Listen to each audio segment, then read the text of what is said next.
മിച്ചഭൂമിയാണ് യഥാർത്ഥത്തിൽ സർക്കാർ നിക്ഷിപ്തമായതാണ് കരമാൻ ചെയ്യുന്നത്. അവിടെ സർക്കാരിന്റെ ഭൂമി ആയതുകൊണ്ട് തന്നെ ഇങ്ങനെ ഒരു സ്വകാര്യ കമ്പനി എങ്ങനെയാണ് അവിടെ നടത്തുന്നത്? ഞാൻ അതുകൊണ്ടാണ് പറഞ്ഞത്, സർക്കാരിൻ്റെ ഭൂമിയും സ്വകാര്യ വ്യക്തികളുടെ ഭൂമിയുമുണ്ട്. ഞങ്ങളെല്ലാം കോഴഞ്ചേരി താലൂക്ക് ലാൻഡ് ട്രിബ്യൂണലിൻ്റെ മുമ്പാകെ അടക്കം ഉള്ളിടത്തിൽ കേസുകളെല്ലാം കൊടുത്തവരാണ്. പരാതിക്കാരനായി നിന്ന ഒരാളാണ് കുറേ വർഷങ്ങൾക്ക് മുമ്പ് ഞാനും.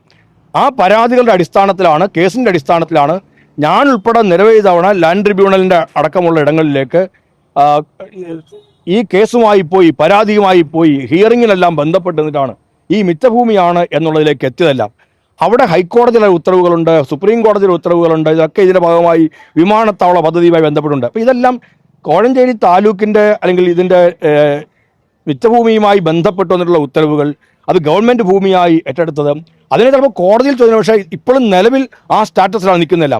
അങ്ങനെ സർക്കാരിൻ്റെ ഭൂമിയും സ്വകാര്യ വ്യക്തികളുടെ ഭൂമിയുമുള്ള ഒരിടത്ത് ഒരാൾ വന്നു നിന്ന് ഡ്രോൺ പറത്തുന്നു, ഞാൻ സർവേ നടത്തുന്നു എന്ന് അദ്ദേഹം തന്നെ പ്രഖ്യാപിക്കുന്നു, ഞാനെനിക്ക് പദ്ധതിയുമായി മുമ്പോട്ട് പോകുന്നു എന്ന് പ്രഖ്യാപിക്കുന്നു.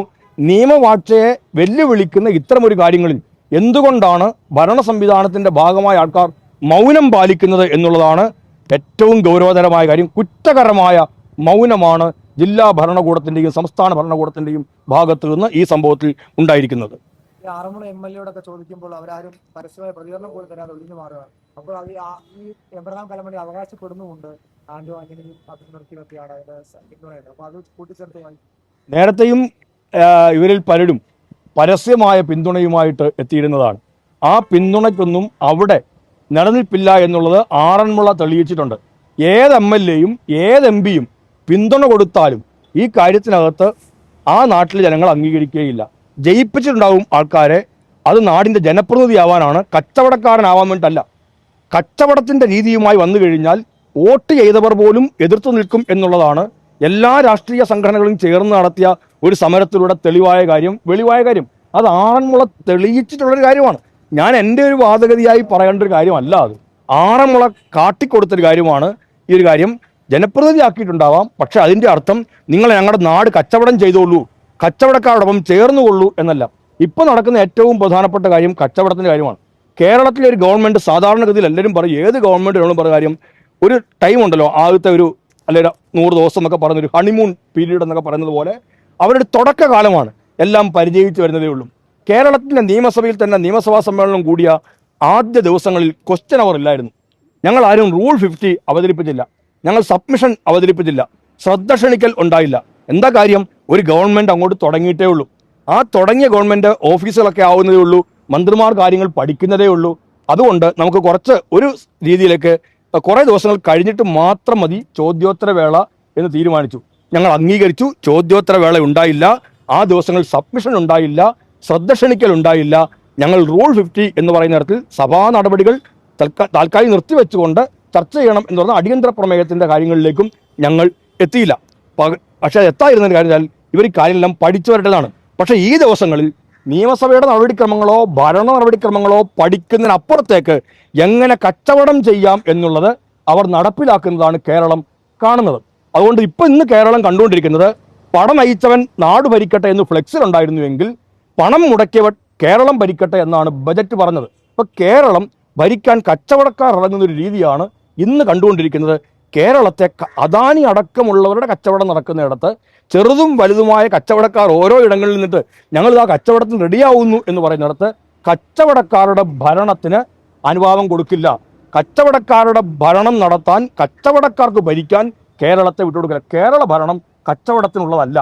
ഇന്ന് പക്ഷേ കേരളത്തിൻ്റെ ഭരണകൂടം അത്തരത്തിലേക്കാണ് നീങ്ങുന്നത്. അതുകൊണ്ടാണ് ഒരിടത്ത് അദാനി പ്രഖ്യാപിക്കുന്നു, ഇവിടെ വേറൊരാൾ കച്ചവടക്കാരൻ പ്രഖ്യാപിക്കുന്നു. ഓരോ ഇടങ്ങളിലും കച്ചവടവുമായി ബന്ധപ്പെട്ട് നിൽക്കുന്ന ആൾക്കാർ എല്ലാ ഇടങ്ങളിലേക്കും നിൽക്കുന്നു. ഉദ്യോഗസ്ഥന്മാർ അതിൻ്റെ മുമ്പിൽ ചില വലിയ പിന്തുണയുമായി നിൽക്കുന്നു, ചിലർ അന്തം വിട്ട് നിൽക്കുന്നു. അങ്ങേയറ്റം അപകടകരമായ സ്ഥിതിവിശേഷമാണ് കേരളത്തിൽ ഇതുമൂലം ഉണ്ടാവുന്നത്. അറിയില്ല, ആരാണെന്നറിയില്ല. അന്ന് ഇലക്ട്രോണിക് പാർക്കുമായി വന്ന സംഘത്തിനകത്ത് ഇദ്ദേഹം ഉള്ളതായിട്ട് എനിക്ക് തോന്നുന്നില്ല. വന്നിരുന്ന ആൾ ആരൊക്കെയാണെന്ന് നോക്കി നമ്മൾ നോക്കിയ അതിനകത്ത് ആരാണ് വന്നിരിക്കുന്നതിന് അപ്പുറത്തേക്ക് നോക്കിയത് നടപ്പിലാക്കാൻ കഴിയുന്ന പദ്ധതിയാണോ ഇല്ലയോ എന്നുള്ളതായിരുന്നു. അതിനകത്ത് പലരിടത്തും സമ്മർദ്ദം ചെലുത്തി കാണും. പക്ഷെ ആ സമ്മർദ്ദങ്ങൾ, ആയിരക്കണക്കിന് കോടി രൂപയുടെ വികസനമാണ് കേരളത്തിൽ വരുന്നത് എന്ന് പറഞ്ഞു. അവർ പല ഇടങ്ങളിൽ വിളിച്ചു കൂട്ടിയ മറ്റ് ഡിപ്പാർട്ട്മെൻറ്റുകളുടെ യോഗങ്ങളിലെല്ലാം അവർ പങ്കെടുത്തതായി മനസ്സിലായി. ഇപ്പോൾ 10,000-കണക്കിന് കോടി രൂപയുടെ വികസനം വരുന്നത് കേൾക്കുന്ന അവസരത്തിൽ നിയമങ്ങളെല്ലാം മാറ്റിവെച്ചിട്ട് 10,000-കണക്കിന് കോടിയുമായി വരുന്ന ഒരാളിനെ തൊഴുതു നിന്നിട്ട് എല്ലാ നിയമങ്ങളും അവർ ലംഘിച്ചു കൊള്ളട്ടെ എന്ന് പറയുക എന്നത് ശരിയായ കാര്യമല്ല. നമ്മുടെ നാട് പാസാക്കിയ നിയമങ്ങൾ, സംസ്ഥാന നിയമസഭയും പാർലമെന്റും പാസാക്കുന്ന നിയമങ്ങൾ ഒരു ജനാധിപത്യ ഭരണ സംവിധാനത്തിന് ഏറ്റവും പ്രധാനപ്പെട്ട അടിത്തറയാണ്. ഏത് നിയമം പാസാക്കുമ്പോഴും നോക്കുന്നത് ഇത് ഭരണഘടനയുമായി ചേർന്ന് നിൽക്കുന്നതാണോ എന്നാണ്.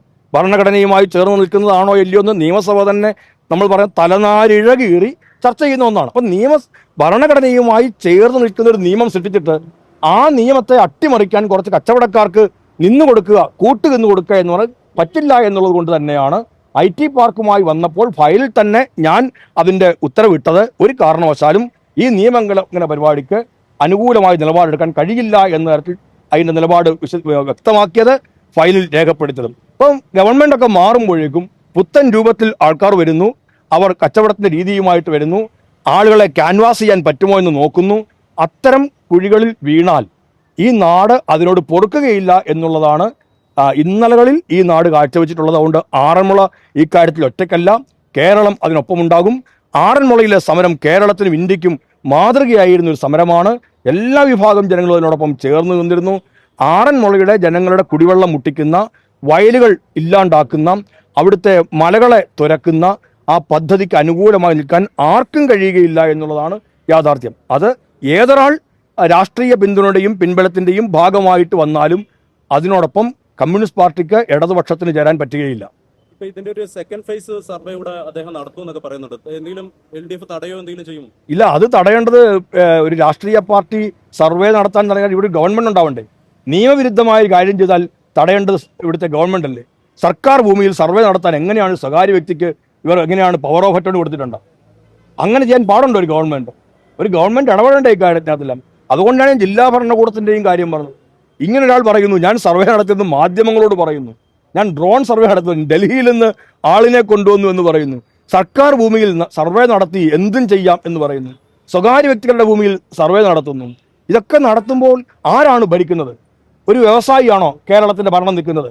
ജില്ലാ ഭരണകൂടം ആ വ്യവസായിക്ക് ഇതെല്ലാം ഒത്താശയും ചെയ്തു കൊടുത്തിരിക്കുമ്പോൾ അദ്ദേഹമാണോ ജില്ലയുടെ അരിയുള്ള എല്ലാ കാര്യങ്ങളും നിയന്ത്രിക്കുന്നത്? ഭരണരംഗത്താരെന്നുള്ളതാണ് ചോദ്യം. ആ ഭരണരംഗത്ത് ഉത്തരവാദിത്തമുള്ള ആളുകളുണ്ടെങ്കിൽ അവർക്ക് ഔദ്യോഗികമായ ചുമതലകൾ ഉണ്ടാവാം. ജില്ലാ ഭരണകൂടം എന്ന് പറയുമ്പോൾ ഇവിടെ കളക്ടർ അടക്കമുള്ള ആൾക്കാർ ഇതിന്റെ ഭാഗമായിട്ടുണ്ട്. സംസ്ഥാനത്ത് ഒരു മന്ത്രിസഭയുണ്ട്, അതിന്റെ ബന്ധപ്പെട്ട ഉദ്യോഗസ്ഥരുണ്ട്. ഇടപെടേണ്ടത് അവരെല്ലാമല്ലേ.